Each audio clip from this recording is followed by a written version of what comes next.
it is a really, really cold morning this morning.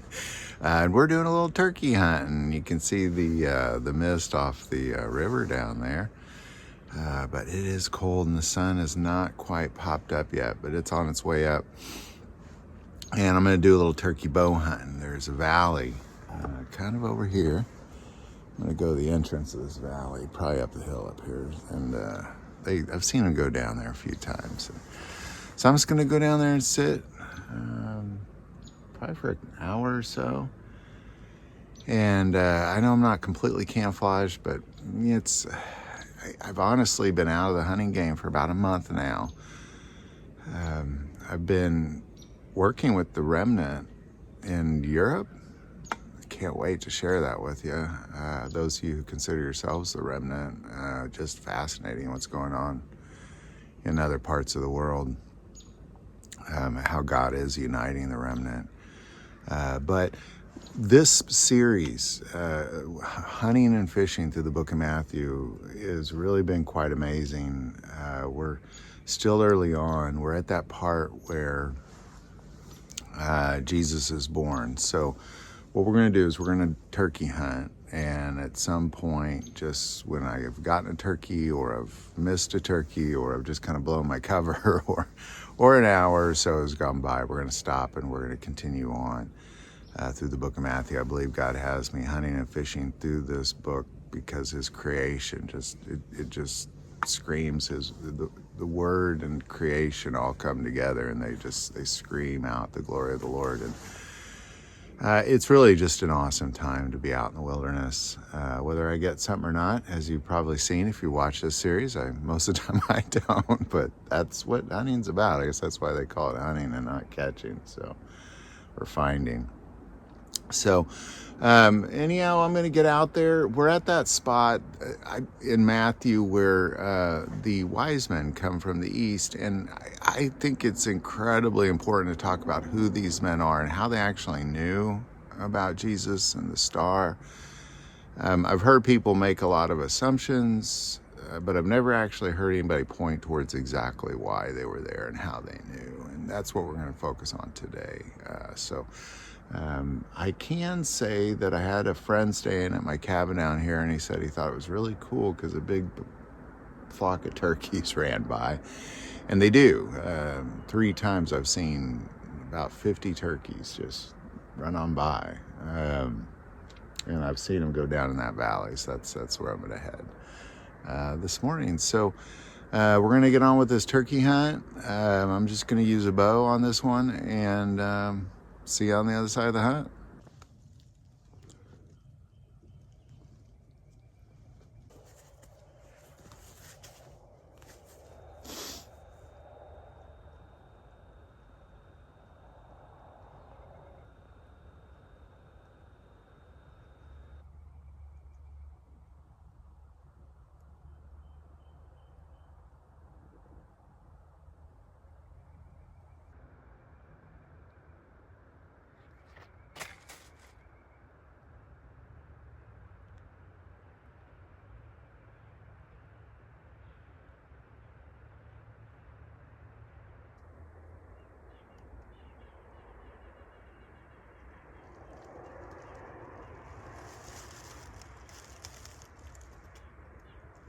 I can hear something in that valley. It sounds kind of like a squirrel hopping around, but we'll see. Last time I thought that, it was a bunch of turkeys. So we'll see. I'm going to stay here for a bit. It seems like a good spot.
Got a squirrel yelling at me.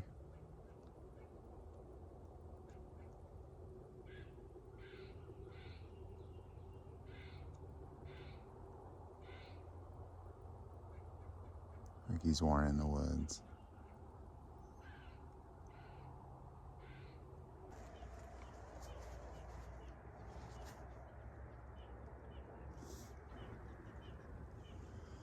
Yeah, I can see a squirrel, a little gray squirrel over there.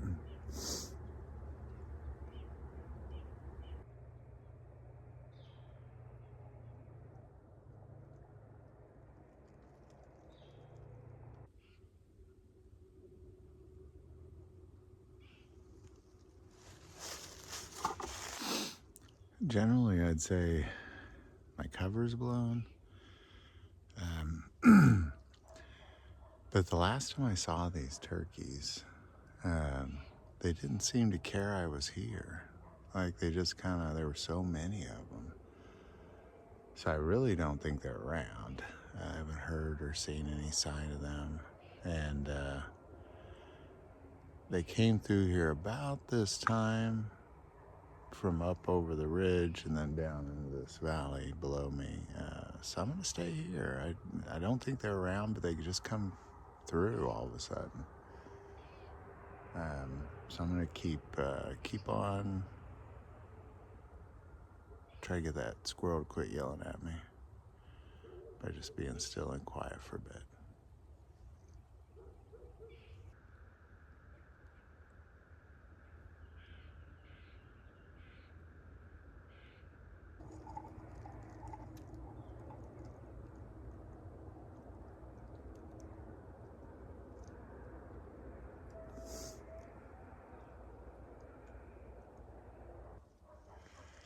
There's a lot of animals making a ruckus out here.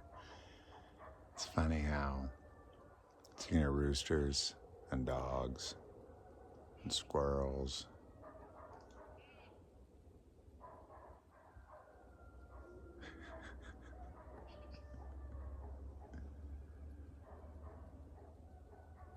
A lot of animal ruckus out in the woods.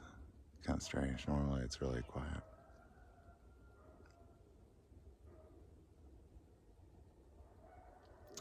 Rather hear animal noise than people noise or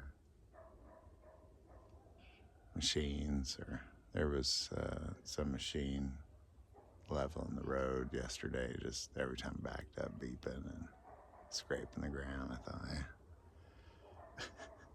we sure do make a lot of ruckus as people. But right now I just got animal noises, so I'll take it.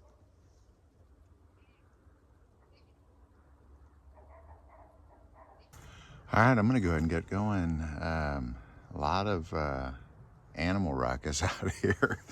But I haven't seen any sign of turkeys. And like I said, even with all the ruckus, they just come on through. They don't seem to care what's around. There's so many of them. So anyhow, we're going to keep on digging through the book of Matthew. I'm going to go and stop there. If I see them come through, I'm going to leave this on. I have this rule where when I'm preaching the word of God in the wilderness, nature just comes out. Like nature is drawn to it.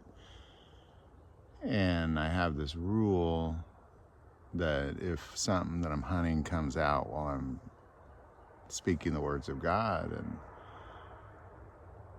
and I don't shoot it because I feel bad.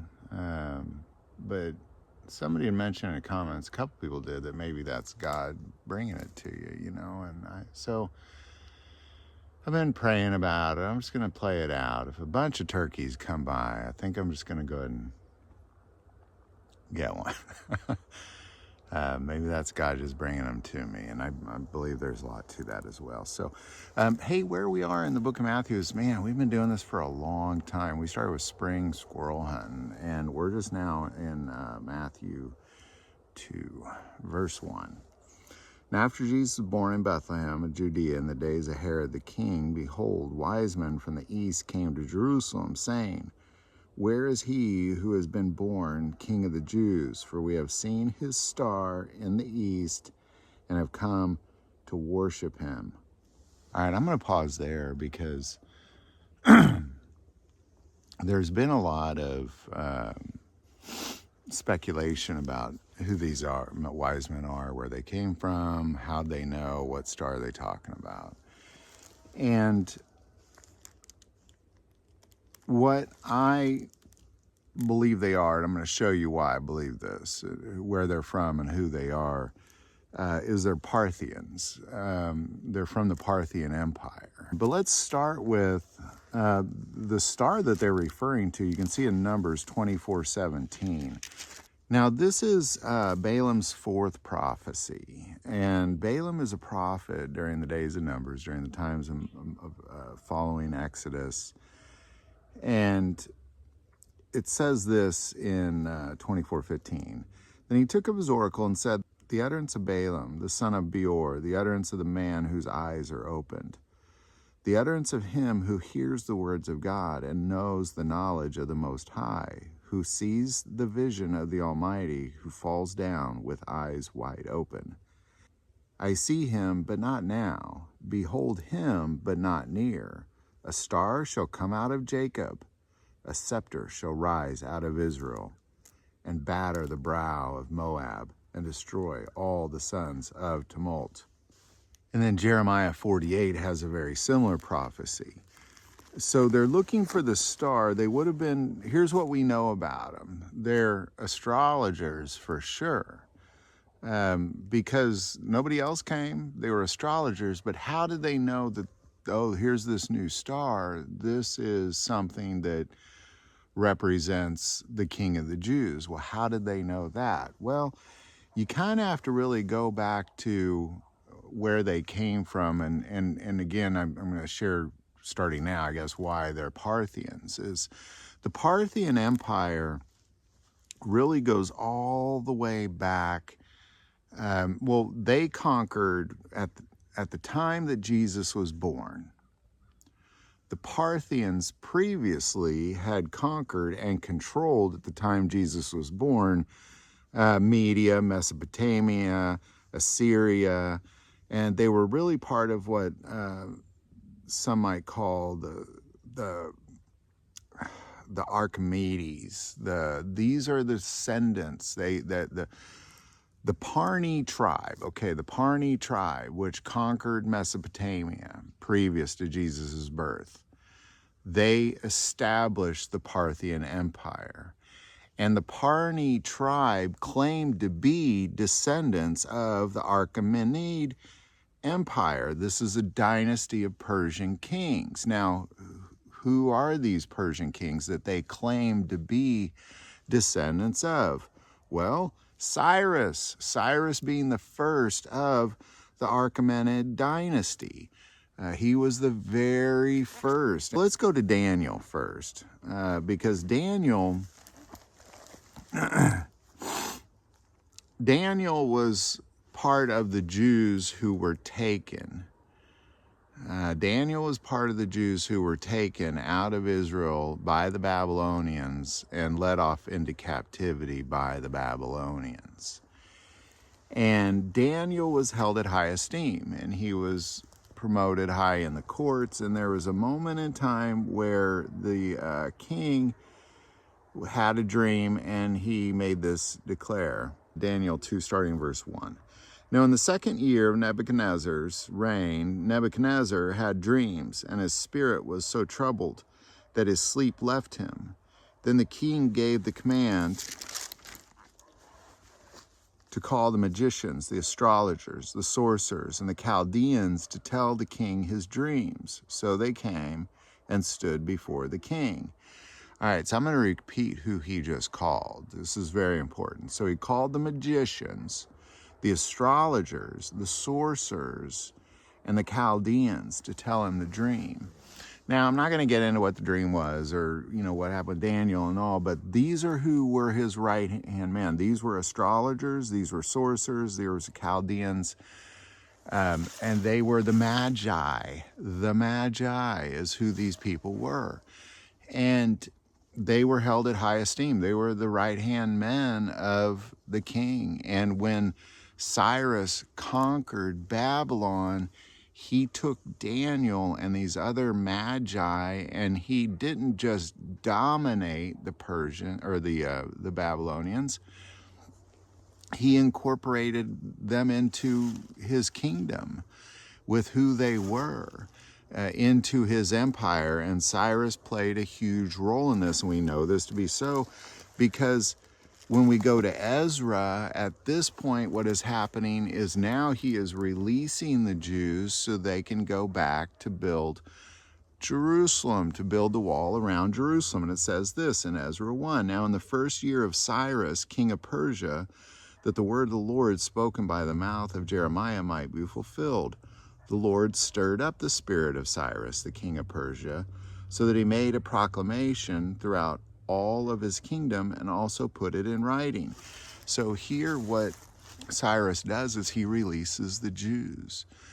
He is a great, great friend to the Israelites. He is a great friend to Israelites. He conquered the Babylonians. He has set them free. He's helping them rebuild their country again.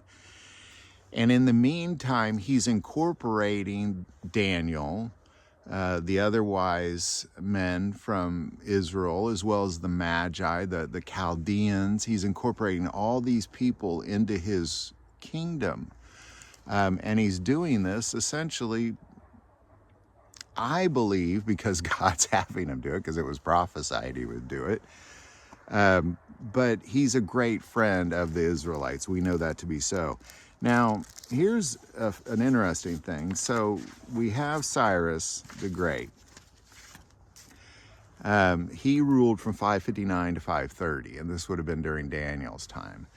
100 years later, we have the sixth king of the Achaemenid dynasty. This would be King Artaxerxes. King Artaxerxes we can find in Nehemiah. If we go to Nehemiah 2. Nehemiah 2 says, "And it came to pass in the month of Nisan, in the 20th year of King Artaxerxes, when wine was before him, that he took the wine and gave it to the king. And I had never been sad in his presence before. Therefore the king said to me, Why is your face sad, since you are not sick? This is nothing but sorrow of heart. Then I came dreadfully afraid and said to the king, May the king live forever. Why should my face not be sad when the city, the place of my father's tomb, lies waste and its gates are burned with fire? Then the king said to me, What do you request? So I prayed to the God of heaven." So now what you have, and just think about this for a second. Yeah, the Israelites are led off to Babylon. Daniel is a high-ranking official. Many Israelites are as well. That's what Nebuchadnezzar did. He wanted the wise boys of Israel to be a part of his kingdom and a part of his court. And here you are, decades later, finally, many, many decades. Daniel's super old at this point. The Persians conquer them, the Babylonians. Now, Cyrus is leaning on Daniel. He's leaning on the Magi. He's leaning on the Chaldeans to kind of help him run Babylon. And he is a great friend of the Israelites. And now you have 6 kings later of that same dynasty, that Achaemenid dynasty, King Artaxerxes, from 465 to 424, 100 years later, he is now still like, oh, my Israeli servant, like, why are you sad? What can I do to make it better? Oh, you want to go back and build your city? Well, let's do this thing. Let's make it so. So this is what the Achaemenid dynasty is to the Israelites. This is who they are. So now, when you fast forward to the year 0, ultimately what you have is you have the Parni tribe, who claim to be descendants of the Achaemenid dynasty of Persia, have previously, prior to Jesus being born, have established the Parthian Empire. And of course they would have incorporated the Magi, the Chaldeans. This line of knowledge wouldn't have just been gone out of their descendants. It would have still been there. and they would have established the Magi. They would have established the Chaldeans in this Persian area. They might not have called them that, but they definitely would have had astrologers. They definitely would have had magicians. They definitely would have had sorcerers, and they definitely would have had men who read the prophecies, who studied the prophecies of Daniel, who studied all the writings of the Israelis, and they would have sat there and said, well, wait a second, there's that star, because we're really the only people in the world other than the Israelites who kind of even had that knowledge set at all, which is why, of course, they came from the Parthian Empire.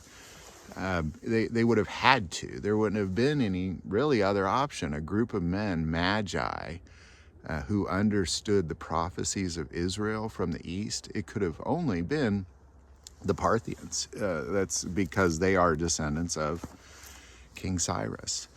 So now when you go back, because a lot of people will say, well, they were Persians, and a lot of people make assumptions, well, they would have studied the writings of Daniel, and they're right, but those sort of assumptions, you have to understand, well, who are these people really? They're not technically Persians, they're Parthians, who are descendants of Persians, and of course the current day Persians claim to be descendants of the Parthian Empire. So there you go, man. So these people would have ultimately, and I apologize if I jumped around in history there, but what you would have had is you would have Daniel writing prophecies and writing all sorts of things that would have been in the library of the Babylonians. You have King Cyrus conquering them, complete friends with them, incorporating them into his kingdom, helping them establish their religion again.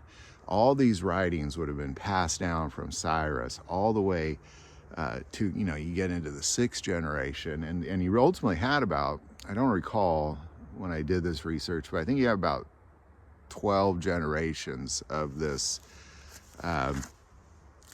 Achaemenid dynasty, and then they were of course conquered by the Greeks, and then the Seleucid Empire would have ran that area, and then it was the Parni tribe that took it from the Seleucid Empire, and then the Parni tribe established the Parthian Empire, and then the Parthian Empire was a massive empire that even the Romans were intimidated by at the moment that Jesus was born, and it was their descendants that were friends and understood the ways of the prophets of Israel. So there you go. Hope I didn't make that more confusing for you. I kind of felt like I was confusing myself a little bit there, but the Word of God is not confusing, so let's go back to that. Matthew 2:1. Now after Jesus was born in Bethlehem of Judea in the days of Herod the king, behold, wise men from the east came to Jerusalem, saying, where is he who has been born King of the Jews? For we have seen his star in the east and have come to worship him. And here's the thing is they believed in it enough that they came to worship him. Like, think about that for a second. Like, they literally said, there's that star. Let's go worship this King of the Jews, this guy who is the Redeemer of mankind. Pretty fascinating. The Jews totally missed it, but they didn't. Interesting, very interesting.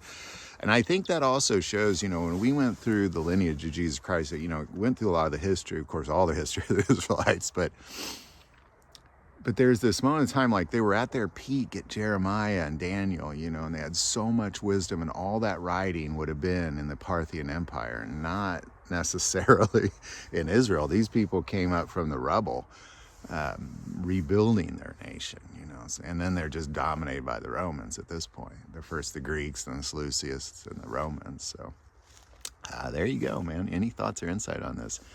Definitely put it below. Stick with us. We're going to keep hunting and keep digging through the book of Matthew. I'm sure it's going to take years to do this. Sorry I didn't get anything, but that's how it goes. Again, that's why they call it hunting and not finding. So I'm going to get out of the cold, man. I'm going to get warm.